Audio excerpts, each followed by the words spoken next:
On the night of April 26, 1777, a lone 16-year-old girl, daughter of a colonel in a militia group, jumps aboard her steed and rides 40 miles through harsh rain and terrain until she reaches the nearest British campout. It is here that she learns of an attack that is destined to happen tomorrow morning on her father and his 400 men. Now in a hurry, she rides a desperate 40 miles back to her father and relays all of the information she acquired. The following morning, the British attacked. Her name was Sybil Ludington.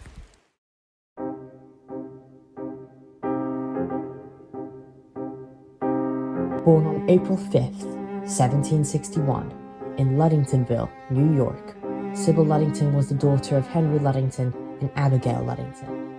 Life for women in the colonies was not great.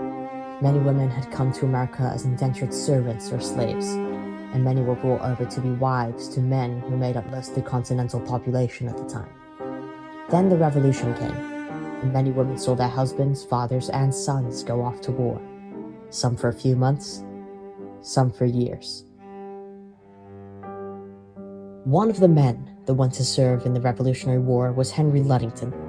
He was the colonel of a militia group stationed at Danbury, Connecticut, that was unknowingly the target of an attack from the British Army set to take place on the morning of April 27, 1777.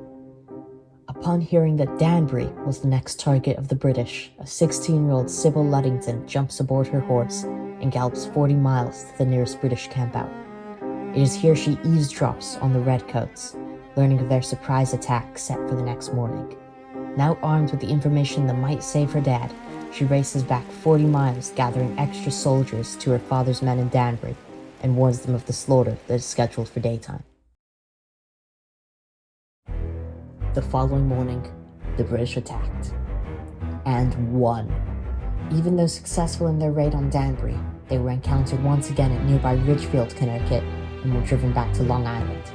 Despite an initial loss to the British, Henry Ludington and his men were successful in driving them back to Long Island. Without Sybil Ludington's warning, it is hard to know if Henry Ludington would have survived that encounter.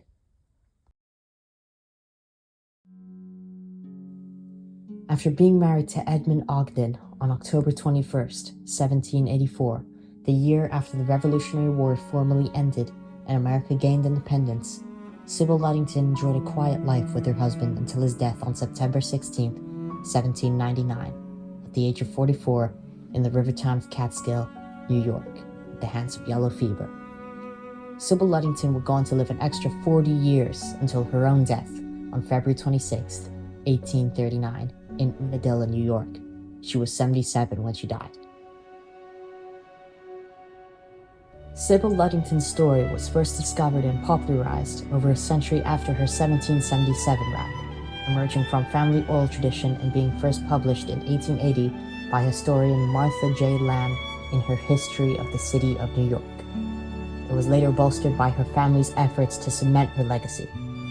She was later memorialized through a 1961 bronze statue by Anna Hyatt Huntington in Carmel, New York, a 1975 U.S. postage stamp, and an annual ultramarathon along her route. Further honors include New York State historical markers erected in 1935, a statue at the DR headquarters in D.C., and the National Rifle Association Sybil Ludington Women's Freedom Award. Sybil Ludington was a courageous young woman who rode through tough terrain at a young age and during a time in history when women were looked down upon as inferior to men. Though the discovery of Sybil Ludington's story was much belated, it is certain that her story won't be forgotten anytime soon.